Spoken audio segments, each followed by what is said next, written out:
Good evening, everybody. Hope all have joined, and I warmly welcome you to Azure Cloud Streak 3.0. I'm Nudhu Jamapa, and I'll be moderating today's session. On today's session, we hope to talk about queue-based load leveling with Azure Services conducted by Mr. Kamal Rathnayake, Associate Tech Lead 99X. And after that, we have another session by Rusiru Abhishek, third year software engineer undergraduate, SLIIT, and MLSA, where he would be basically sharing his knowledge on Dockerized and deployed Node.js applications with Azure Kubernetes services. And of course, we would be issuing a certificate for the active participants of the session. So please fill the form at the end of the session and we will notify when we have released the link of the form. So stay active, ask questions and clarify your doubts. Today's session would be exciting and a lot to gain.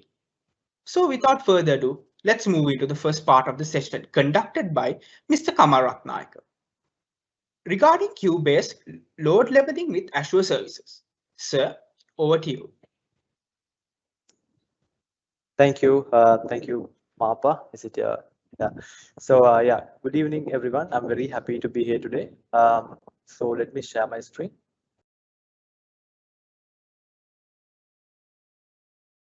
Can you all see it? So good evening text is visible to us. Okay, awesome. All right. Yeah.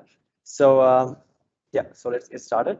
So today I'm going to talk about a cloud design pattern, and that is called the queue-based load leveling. So, and I'm going to implement this pattern with Azure Service Bus queues. And to give you an introduction, as he gave an introduction, I'm Kamal Rathnayake, currently working as an associate tech lead at 99X. Yeah, so let's get started. Yeah. So first of all, I'm going to give you an understanding of what's coming. So what I'm going to discuss this session. The first thing that I'm going to focus on is the concept of queues and why we need it, and the origin of queues and things like that. And then I'm going to give you an understanding of what messages are and what events are. So basically, we should understand these two concepts to decide which technology to use when we design the solutions, right? And the next thing that I'm going to use, the next topic is understanding what queue-based load leveling is, the main topic of today. Yeah, and after getting an understanding of that, I'm going to move to Azure Service Bus queues, and then I'm going to do a demo on how you can implement queue-based load leveling on Azure. So yeah, so first thing, so let's understand what queues are, right? As you can see in the screen, there's a herd of cows, like they're in a queue, right? But these are not that intelligent creatures, and why are they in a queue? That's the question.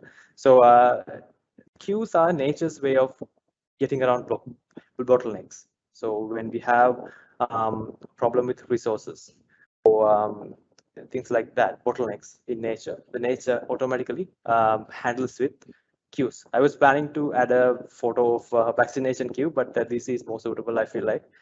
Yeah. So basically, when designing systems and if you are getting an inspiration from nature, it is highly sustainable. So basically, the resource here is the wideness of the road. The road is very narrow, and that's why the cows are going like that. And that is basically the problem that queues solve. When you have less resources, you should use a queue to handle it, to manage it, right? All right, now we have an understanding of what queues are and the history of queues. This is a time-tested concept, right? The nature handled this like for thousands of years. So yeah, when it comes to software design, right? As you can see in the image, on the left side, we have something called tasks, and these are the providers of messages. And on the right side, we have services that processes these messages, right? These queues act as a buffer between these two things: the providers and the services that process these messages. And these are used for handling intermittent heavy loads, right? And if you take a system like sorry, getting a call. Yeah. So when you think about these systems, they they can have intermittent loads, right? The best example that I remember is that like 10 years ago, I don't know whether that's the case anymore in Department of Examinations, right? When they release an examination result, no one can access the site because then it's loaded. There's a heavy load coming, and that is what an intermittent load is. And that load can vary a lot. We're using queues to handle these kind of intermittent loads. So basically, one thing that you must understand is that example that I have given, that's not appropriate. Queue will not handle that problem I gave you, the department examination thing. But there are cases where queues can help you, right? So yeah, this minimizes the impacts of peaks on availability, peaks on demand, and this helps you increase availability and responsiveness of your software solution. And this is like very similar to physical queues, like vaccination queues or anything like that. You should get inspiration from physical things.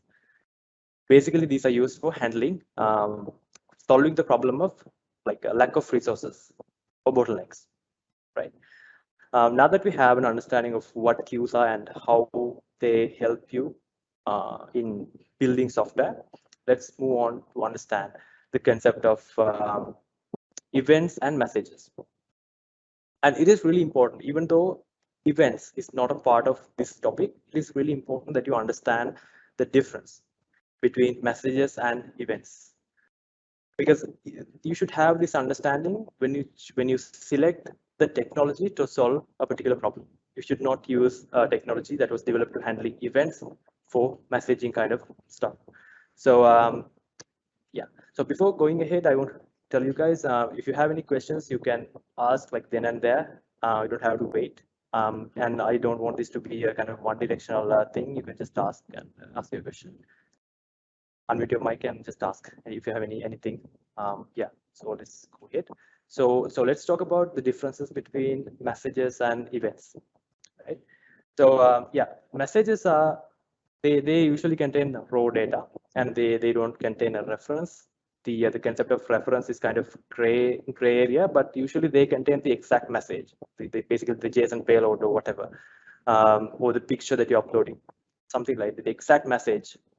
And usually, as I said before, there's usually a provider and a consumer when you pass messages, right? Let's say you are sending a HTTP request to a web server, you are the provider, and the HTTP server is the consumer of that request, right? Usually, when we work with messages, the provider expects the consumer to process that message, process it in a certain way, right? And the integrity of the whole overall system depends on that contract between the provider and the receiver, right? And that is what a message is. But when we talk about events are not like that, right? Events, they're just lightweight notifications. They don't contain the whole message. They just usually it's a reference to the whole message. It can contain some data as well, but it's basically the primary thing. The primary difference is that events usually, basically the provider of those events do not expect the consumers to process those messages in a certain way. If you think about, let's say, an IoT device that is deployed in a satellite, let's say, right, and it is emitting some kind of let's say, weather information, and like anyone in the world can listen to it, and it is emitting events. And the satellite, it doesn't have a contract with the people. We can read the events, or we cannot read it.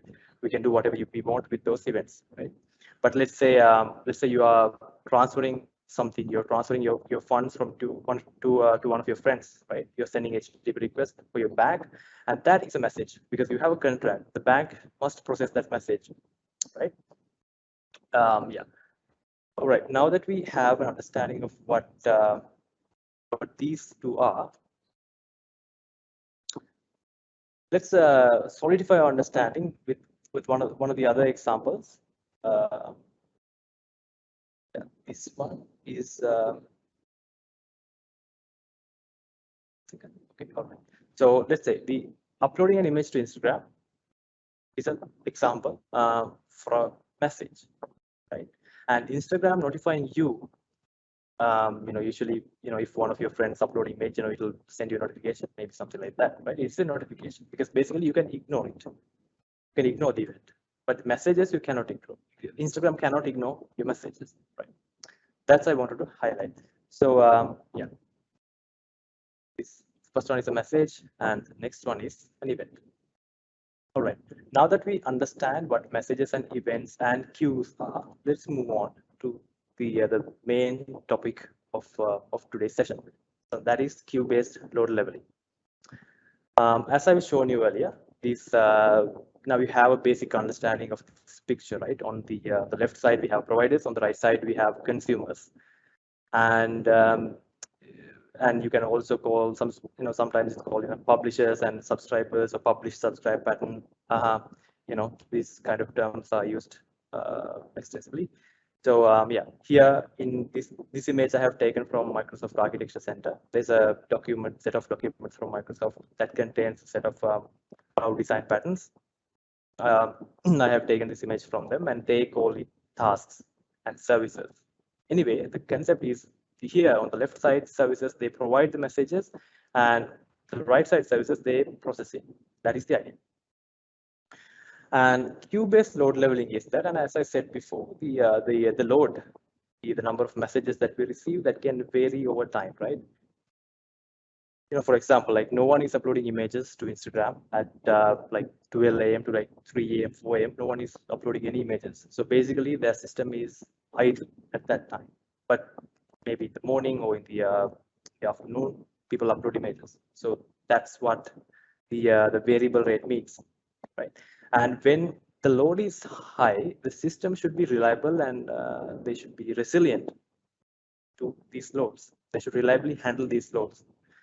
They shouldn't crash. They can memory overloads and things like that. When there's a lot of messages, if you think about your computer, if you're running a lot of applications, it just crashes, and no one can, like, none of your applications can use it, right? And that happens to cloud servers as well.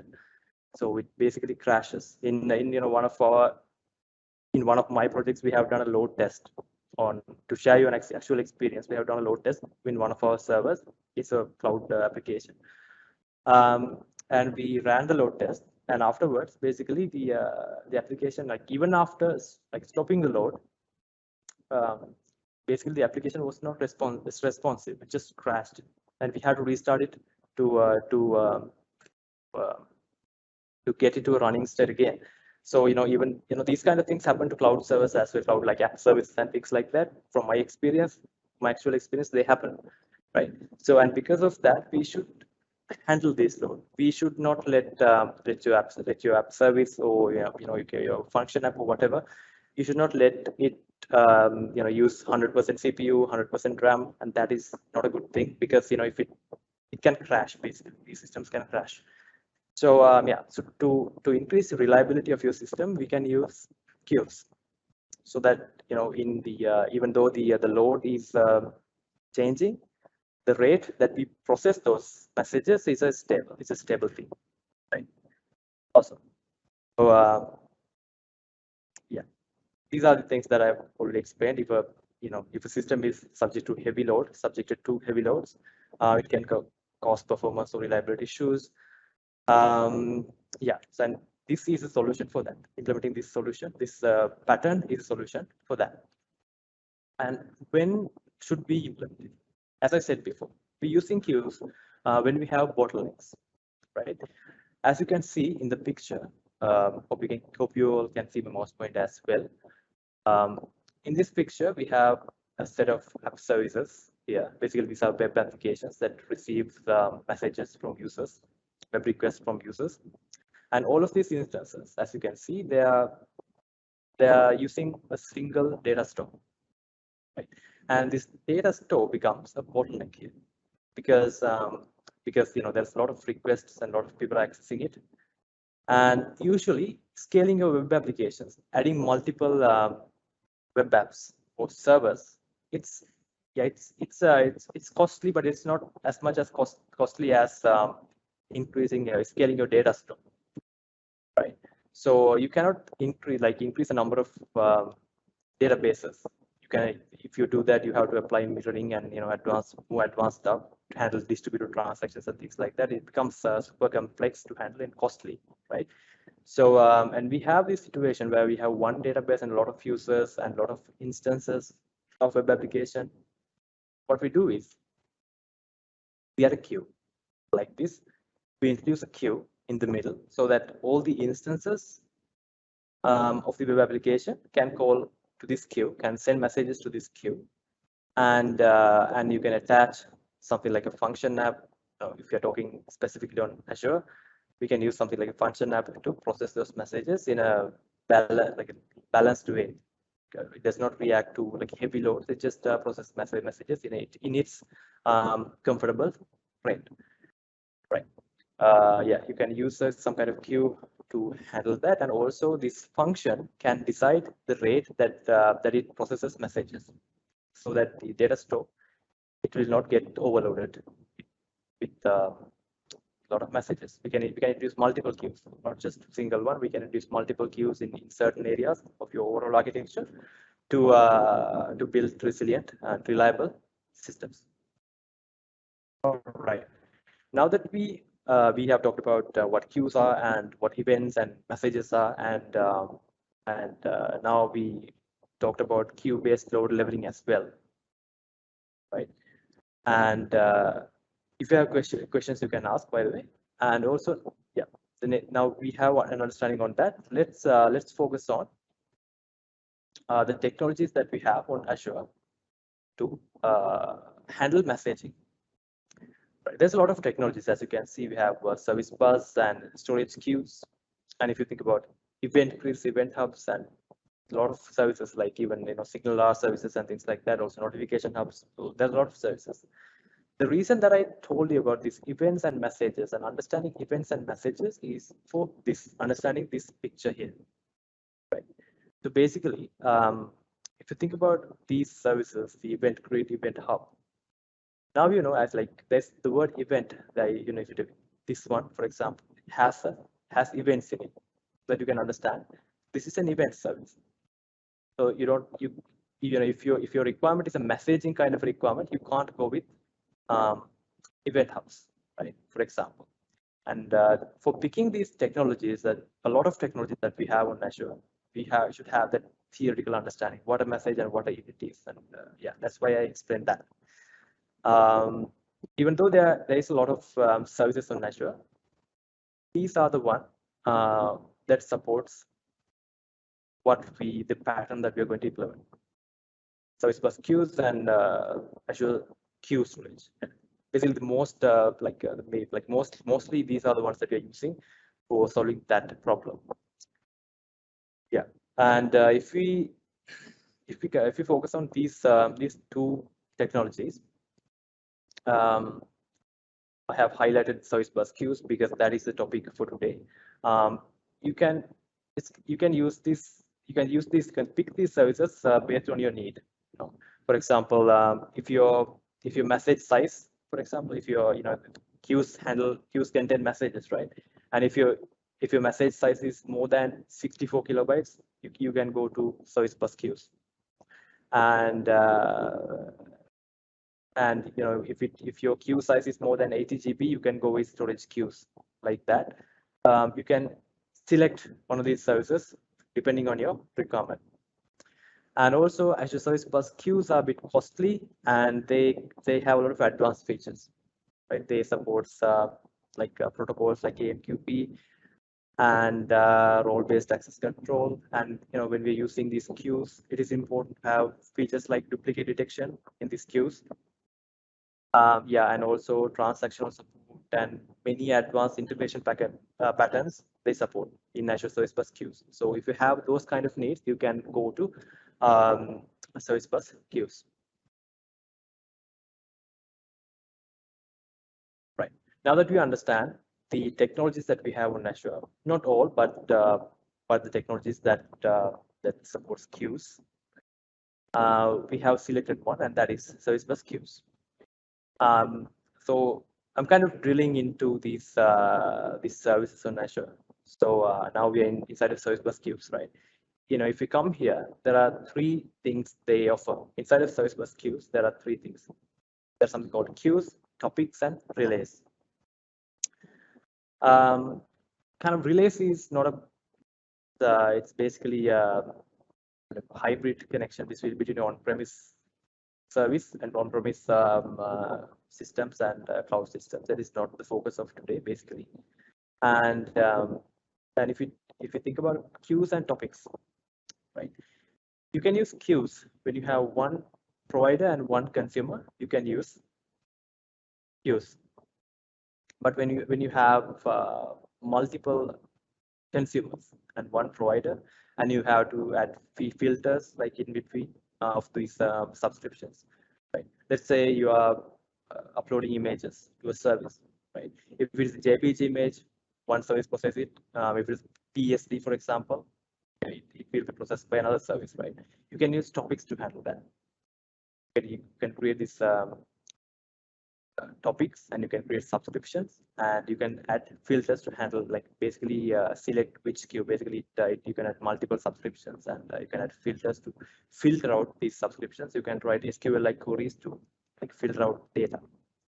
And excuse me, yeah, okay. So the problem that we are trying to solve, it can be solved with queues. Basically one provider and one consumer, and many providers and one consumer. Basically one consumer scenarios. All right, now we are inside of Azure Service Bus Queues.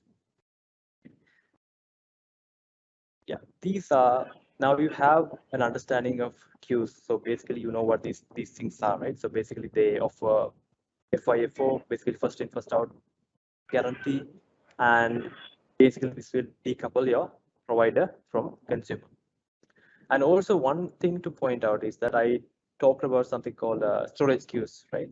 Storage queues does not support first in first out messaging. You have to use Azure Service Bus Queues, this service, to get exactly first in first out guarantee, because that's kind of compute intensive to provide that kind of service, and this is kind of expensive and better service than Service Bus Queues. Yeah, Excuse me, sir. Sorry to disturb you. If I may direct your attention towards the Q&A session, there are several questions that the participants have asked. Shall I read you some? Is that all right? Yes. Or shall we take them like after the session? Yeah, I think it's better to take it afterwards. Sure, sir. Yeah, okay. Sorry, I can't see the team screen. That's why I didn't see the messages. I just yeah. So going back to this one. So these are the protocols and receive modes. I'll explain what these are. So basically, when you interact with this service, the service bus, there you can use these three protocols. You can use HTTP, or you can use AMQP, and there's another proprietary protocol called the Service Bus Messaging Protocol from Microsoft. And yeah, so these are the protocols that you can use to interact with this service. You don't have to directly invoke HTTP, like do these HTTP calls or any complex AMQP things. There are SDKs. If you're using a .NET application, there are SDKs. You can easily just pass the message, just pass JSON. That's simple. And when it comes to receiving these messages, there are two ways of receiving this. One thing is called pclock, and that is a default way of providing messages to consumers. So basically what that means is that you're getting the message first, right, and you're processing it, and you're sending and you're acknowledging the queue that you have processed it. So it will be removed from the queue. That is the default way of handling it. And that there's a cost for that, because you have to tell the queue again, you have processed the message to remove it. So yeah, that's kind of inefficient. And because of that, we have something called receive and delete. Basically what that means is that you're getting the message from the queue, and queue will delete that one. Yeah, so basically that basically it will there's a risk of missing messages, but for getting the the performance levels that you need, you can just trade it. Okay. Awesome.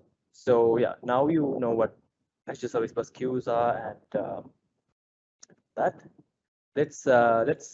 Let's go into the demo. Let's plan the demo first, right? So this image I have shown you earlier, you're familiar with it. You know, as you can see, we have this is a problem to a solution, and we had a lot of instances here, and we had this service bus queue, and we had a function app, and there's a data store, right?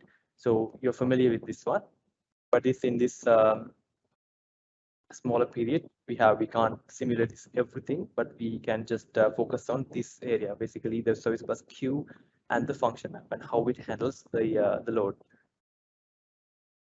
Yeah, so basically I'm not going to consider this one, and this I will be using console application to send messages, and then I'm going to use data store, remove data store as well. I'm using a kind of thread sleep method to basically run the function a bit longer to simplify our demo. So you can get the idea.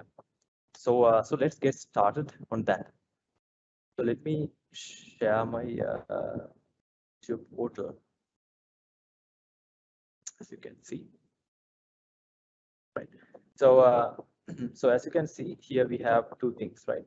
Service bus queue and a function app. These are on Azure, and this will be running on my machine. So so first thing that you should do is you should create a resource group. I'll do it real quick, and also guys, I have also prepared I have already prepared this this environment here to show you the actual demo, but I'm going to show you how to create these resources as well, so that it's complete. And also these creating these resources usually takes some time, and that's why I want to save time as well. So let's just and in this resource group, basically, you know, some of you might have an understanding of what these are, but I'm going to like say anyway. So basically, these resources that you create on Azure, this service bus namespace and this function app and all that, we are creating inside of resource group. And this is what that is, basically the container of these resources. And I'm just keep it like this, yeah, as in EastUS. And then I'm going to create this resource, basically the container for our resources on Azure. Yeah, I'm going into this resource group, and then what I'm going to do is I'm going to create this queue on Azure. So the resource that I am creating is a service bus. We go here, I can create an instance of a service bus. So basically, what this will create is something called service bus namespace, right? Usually, when you know, it's basically the same thing, right? It's when you do programming, there's concept of namespaces, right? You can have many classes, just like that. Inside of a service bus namespace, you can have many queues. It's a container for queues, actually. So let's say demo SP, and they should be unique name as well. I'm going to keep this. I'm not going to change the region to save time, especially. And I'm going to keep the pricing tier as basic, and that is enough for demo. And I'm going to create it like this. Let's click create. Okay, so it is deploying. The next thing, until that gets deployed, we can parallelly deploy our next resource. That is the function app, this one, right? So I'm going into that source group, and I'm going to click create.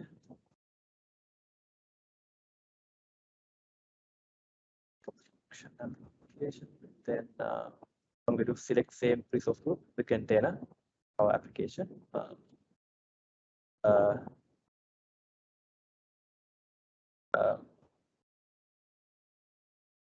Right, I'm going to select .NET and 3.1, and I'm going to, yeah.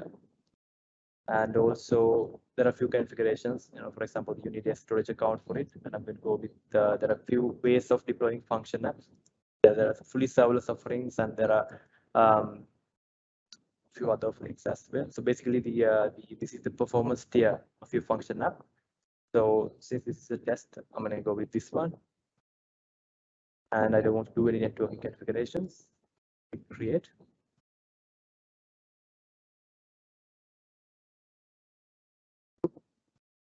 All right.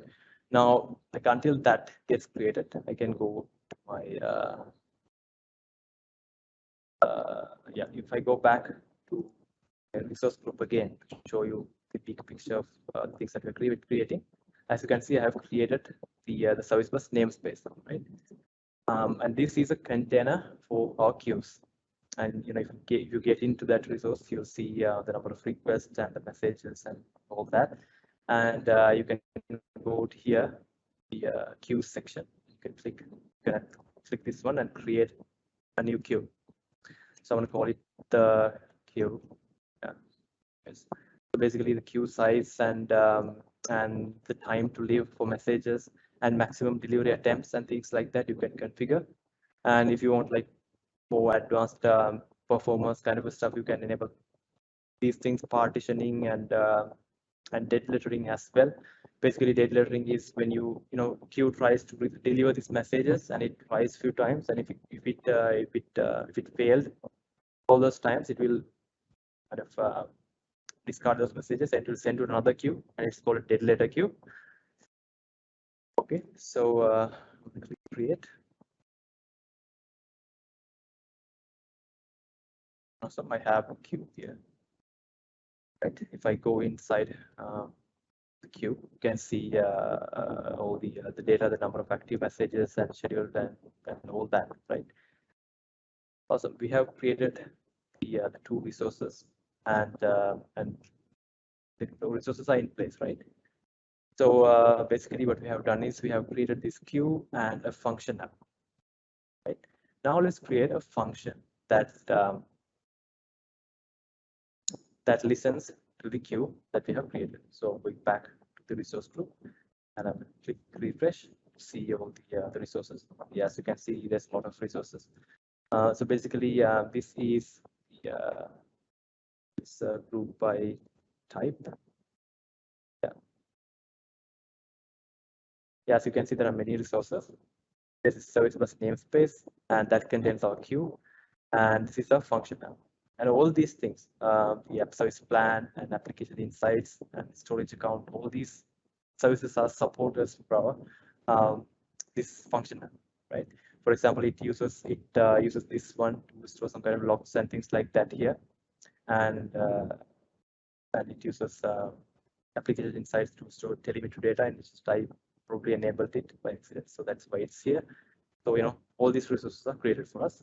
Now I'm going to this function now to create a function that listens to the queue. So now I'm inside of the function. Now let me go into function section. And I'm going to click create.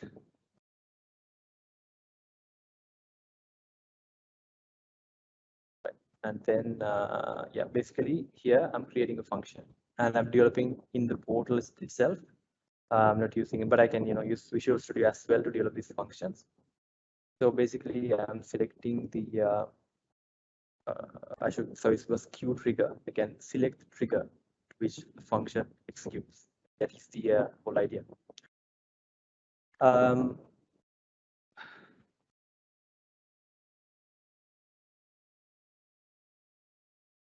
Yeah, by the way, guys, if you have a question, I think it's better if you can just unmute your microphone and just ask it.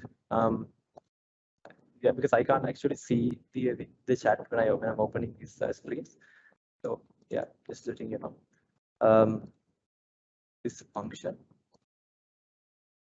and this is the name of the function. And basically, even though these are all in Azure, we have to create a connection to our service bus. So that's what I'm going to do now. Click create new one.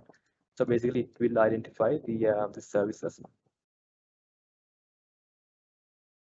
we have here. Yeah, click next one.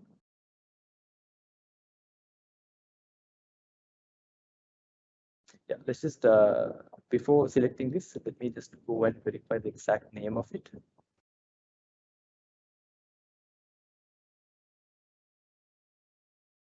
because if I select there are two things, because I have prepared an environment before. So I mean, if I select the wrong one, the demo will not work. So that's kind of yeah, so basically, this is the one that I'm showing you. So it contains the name demo SP this one. Yeah. Sir, yeah. Excuse me, participants are unable to unmute themselves. That's why they are using the chat. Okay, sure. So already existing questions, should I keep it until the Q&A session or should I narrate them now? Yeah, let's you can start. Let's start it with the questions now. At least I can answer a few of them now. Yeah. Okay, so first question is messages in queues should already having memory limits. Can you repeat the question, please? Messages in queues should already having memory limits. Messages in queues should already having memory limits. So are they asking there are other limits for the messages, right? I guess so. Yeah, that's what I see. Yeah, there are limits. As I said in one of my earlier slides, I think these message asked like before that. So there are limits. If you're using storage queues, for example, today the focus is service bus queues. If you're using storage queues, there are 64 kilobytes limit. If you're using service bus, there is 256 kilobytes limits. As I remember exactly. Basically, yes, there are limits for messages. Second question is, can't we store messages in a queue for long-term purposes? Yeah, actually, no. And that's because queue is not a long-term storage solution. Because you're using a queue to handle a load of some kind, right? I mean, if you want to store your messages, you can go with something like storage. If you are talking about Azure, you can go with things like storage accounts, storage. There are many blob storage and things like that, storage solutions. But queues are not used for storing long-term in a long-term way because that's not what queues are for. Because these messages, they're small and they should be processed in a fast way, maybe a few days. It's okay. You can specify the time to live as well for queues, but they are not like a long-term storage solution.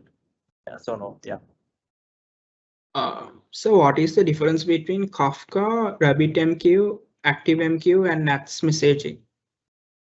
Right. Actually, I haven't worked with all of them. What I know is Kafka is like it's a RabbitMQ is just. I'll start with RabbitMQ. So RabbitMQ is a as I said in one of my slides, it's a messaging platform. So you can create these queues and things like that. But when you come to Kafka and things like that, it's an event, like a big data event streaming platform. Mostly the Azure equivalent of event hubs. So yeah, others I haven't worked with actually. So that's the idea that I can give you. That one. Can we use callbacks in those queues? Okay, let's understand that question first. So I think what he means is that you can attach like. I think I think he's asking whether we can get a feedback, right? Like feedback. Yeah, maybe that's what he's asking. I think that's the if we can talk, that'll be easier. But yeah, I'll try to answer it. Yeah. So basically, if we need to get a feedback from these queues, if we can get a feedback. Basically, when you post a message, you'll get a feedback saying, okay, I have received the message. The receiving is successful, but the processing service, the consumer, it will process your message in a synchronous way. So you cannot just expect it to give a message, yeah, will give you basically acknowledgement that it has received a message, but it won't give you that because that is processed in a synchronous way. But you can add another queue or another webhook or something like that. That will, so the message consumer will call you back when it's done with processing the message. Yeah. How do we minimize CPU usage on client's device? Any tips and tricks you can suggest? Clients. Is that, yeah, that I have to ask you questions to answer that. Actually, that depends. Well, yeah, if it is a cloud solution, obviously you can start with like if there's a heavy CPU usage, it could be your algorithms are like maybe inefficient because CPU intensive means that your algorithms are inefficient. Maybe you can optimize those things. Heavy CPU usage. That's actually the only thing that comes to mind actually. Now, I think if I have more information, I can answer that better. Yeah. That's all for now, sir. Awesome. Okay, so back to creating our function. So yeah, here I'm creating the connection, and we have verified. Yeah, it's this one. So yeah, and select that one. And I'm going to select that key, and the queue name that I have given is the queue. This is just coming because I will write it. Create.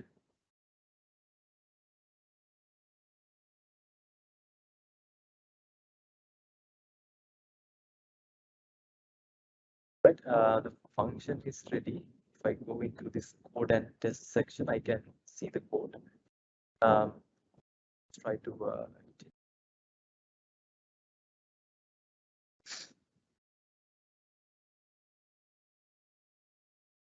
yeah, as you can see, we have a simple C# function. So I'm going to simulate the database call by introducing something like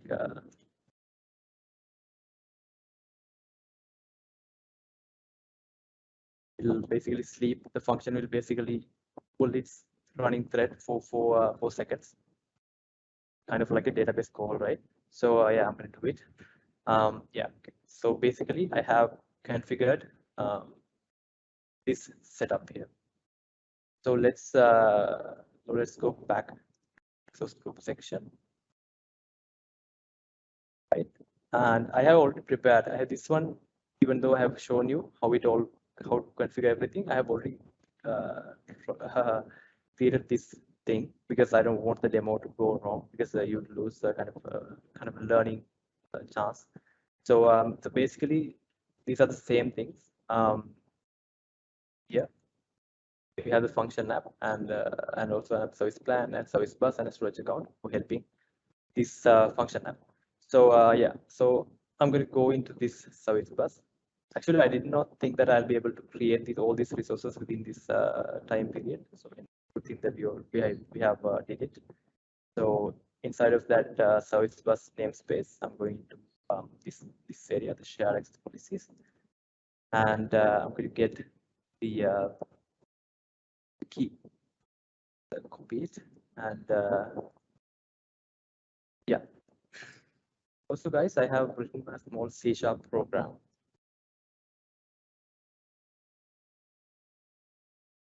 It's a console application. It's a really simple console application.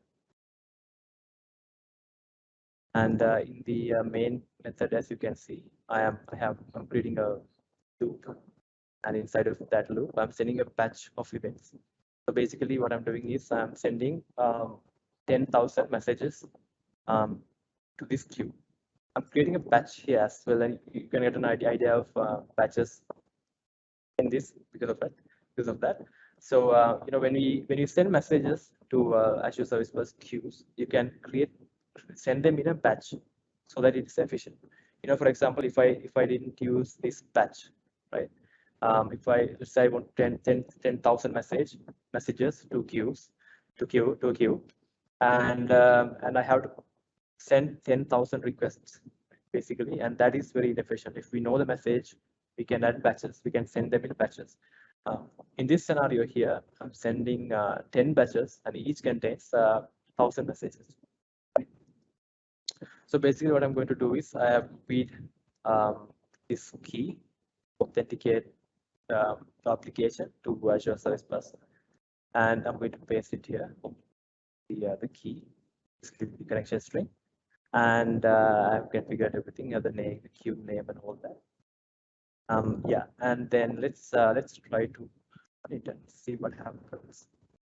Also, one thing, if I didn't use these batches, we'll lose our connection as well, because there's a lot of HTTP calls, and I would even lose this call as well, because the app will be hogging all the bandwidth.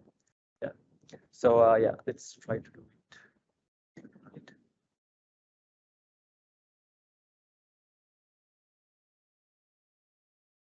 But I have 10 minutes. Let's try to that period.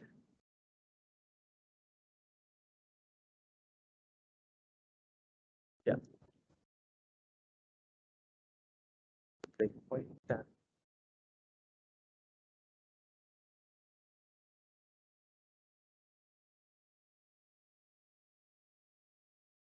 Yeah. As you can see, it's sending these batches, 10 batches. So basically, it's sending the fourth and fifth one. So basically, 5,000 messages are already sent. And yeah, let's see. Yeah, all good. I have sent 10,000 messages in a really short period of time, and because of batches that Service Bus supports.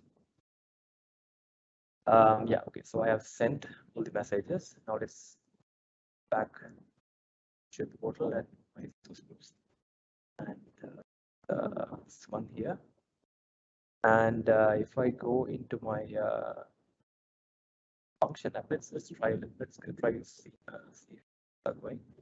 Usually it takes some time to update the statistics in these graphs. Let's try to do something like this. Try to then test section.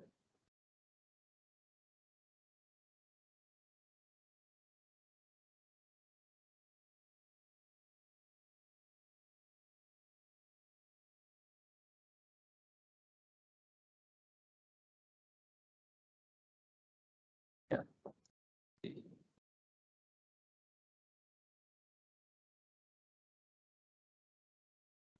As you can see, it is processing messages. The queue is processing messages, and it has an ID, 200 and like that.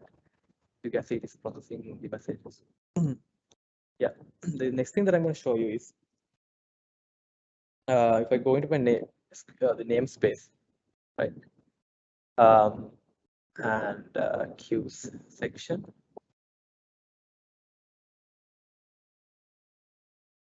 Here, as you can see, we have 9,000. Yeah, around excuse me, around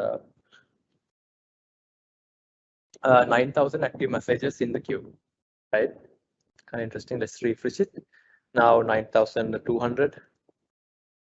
Yeah, it's getting less and less.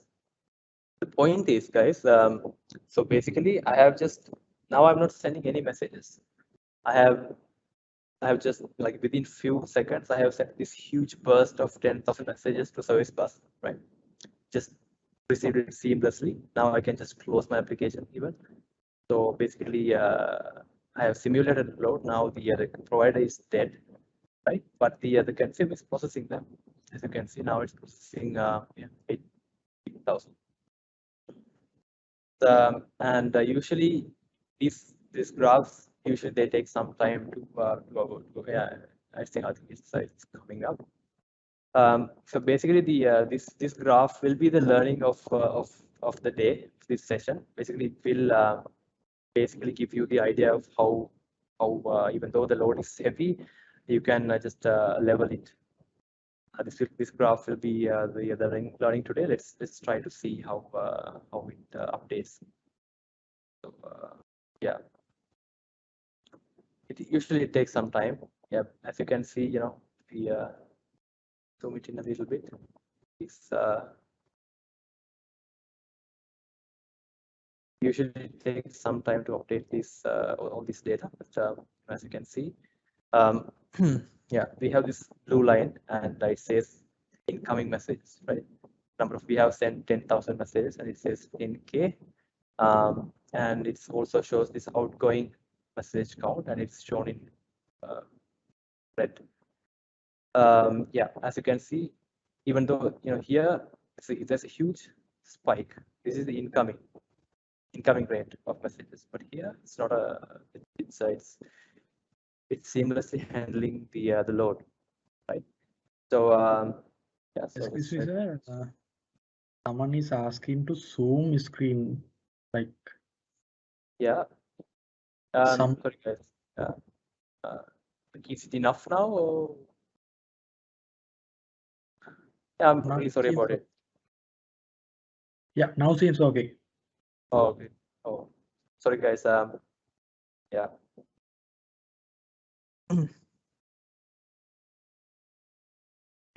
Now it has processed yeah, around 3,000 messages, but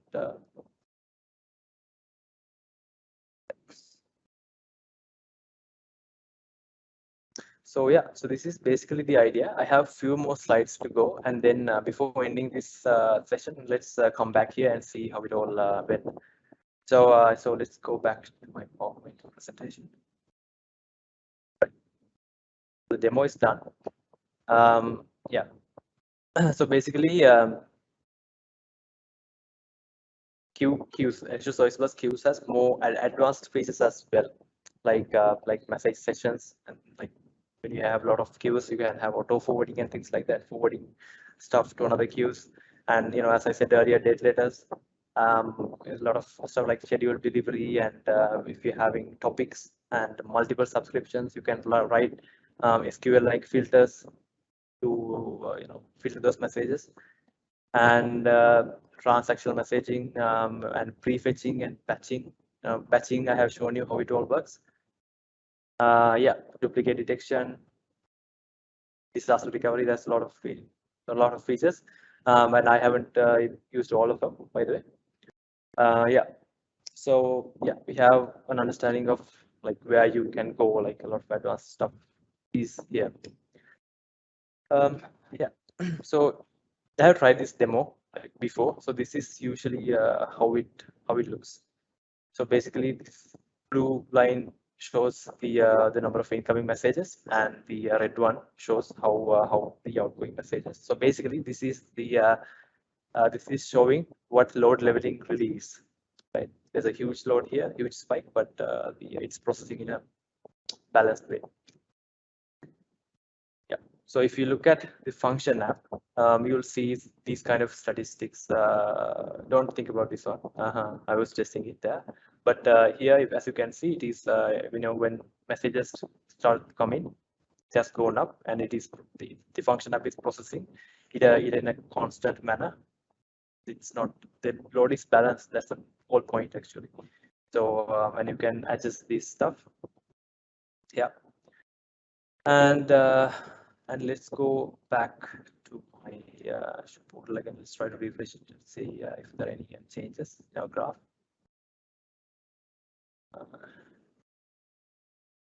Let's refresh it again. Now we have 4,000 messages in the queue. It is still processing them. Yeah, as you can see, if you go here, you can click it and go here. Yeah, it's showing the same behavior that I shown you in the graph. So there's this spike, and yeah, the outgoing messages. All right. I think we are on time today. That's it, guys. Hope you had an understanding of what queue-based load leveling is, and it is really awesome to meet you all and talk about these things. And if you have any questions, you can ask before ending this. Sir, there are about 4 or 5 more questions. Yeah. Shall I narrate them? Yeah, sure. Let's go ahead. So how queues are going to handle RBAC itself? RBAC itself. Actually, it seems like there's something that I don't know. I don't know actually what RPS. Is that it? RBAS. RPS. RB. I think as a like RBAC control, role-based control access. Role-based access control. Yeah, that's an interesting question. Yeah, so basically, I think you had one. I had that in one of my slides as a feature of Service Bus. So basically, in Azure, I'm talking about Azure here, so I'll go with Azure, and Azure has the RBAC as well. So yeah, in Azure, there's a lot of governance features, right?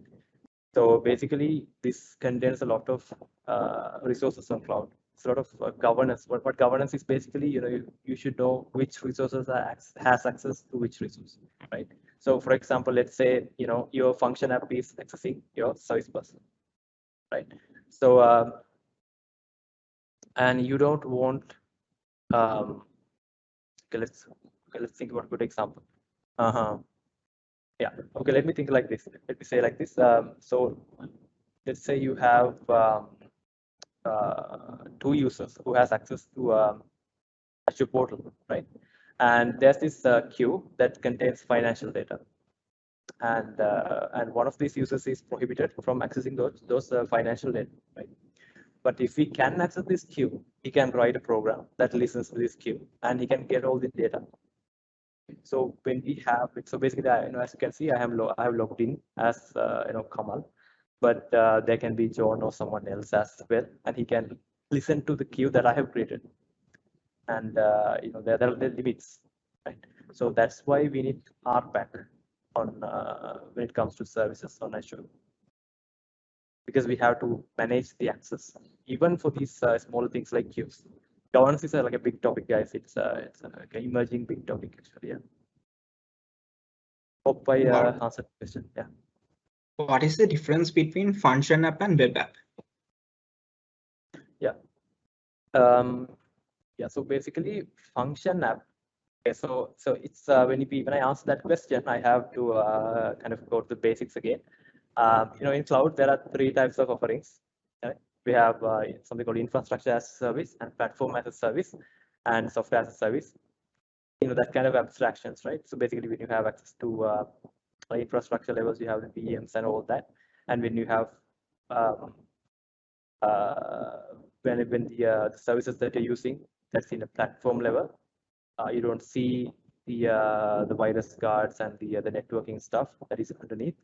So yeah, so that's the kind of the levels, right? You have the lower level, like the VM level, and this you have programming level, and that is what web apps are, for example, because you cannot configure, you can't see the task manager of it. You just can write the code and you can deploy it, and that is the platform for your applications, right? So basically, the lower level is VMs, and we have middle level, and that is the platform level.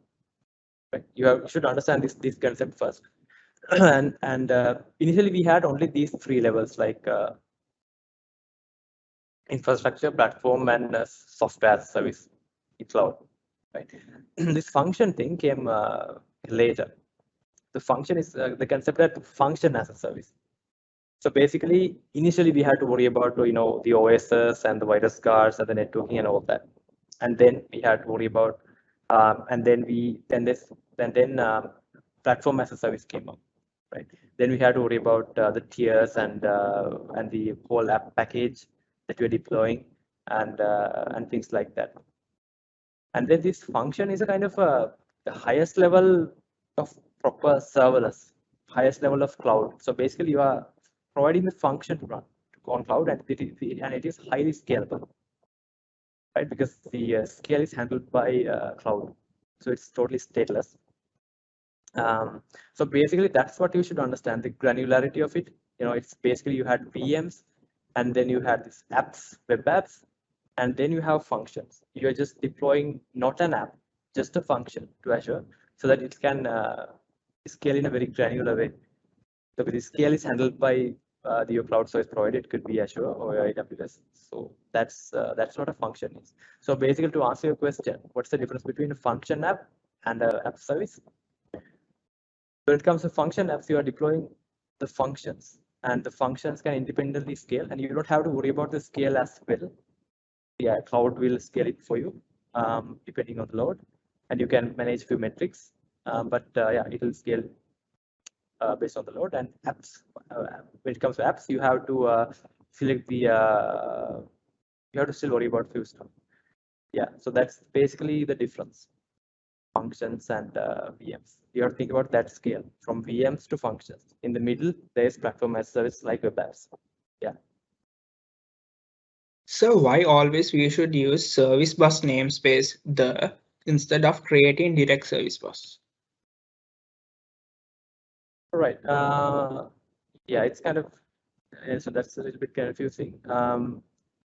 Basically, service, as I like shown you earlier, service bus contains a few types of services, right? Basically, it's a container for your queues, for your topics, and for your relays, right? So it's a kind of container, and that's why it's here. You cannot create a service, you see my screen, right? By the way. No, sir.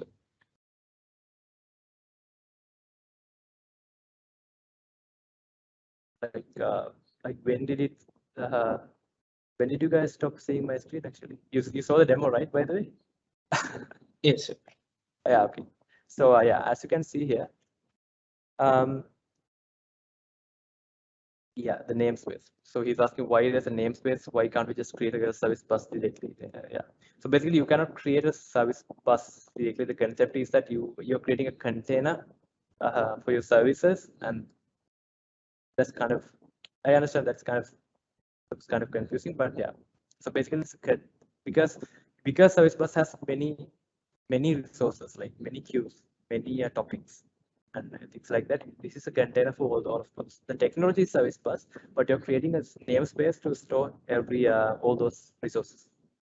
Yeah, that's it.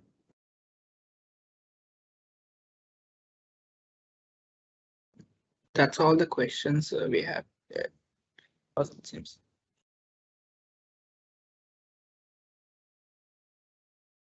Okay, guys. Then it's really nice to meet you all. Yeah. Thank you all for joining, and see you again. Thank you, sir, for this very informative session and clarifying our doubts. Thank you very much.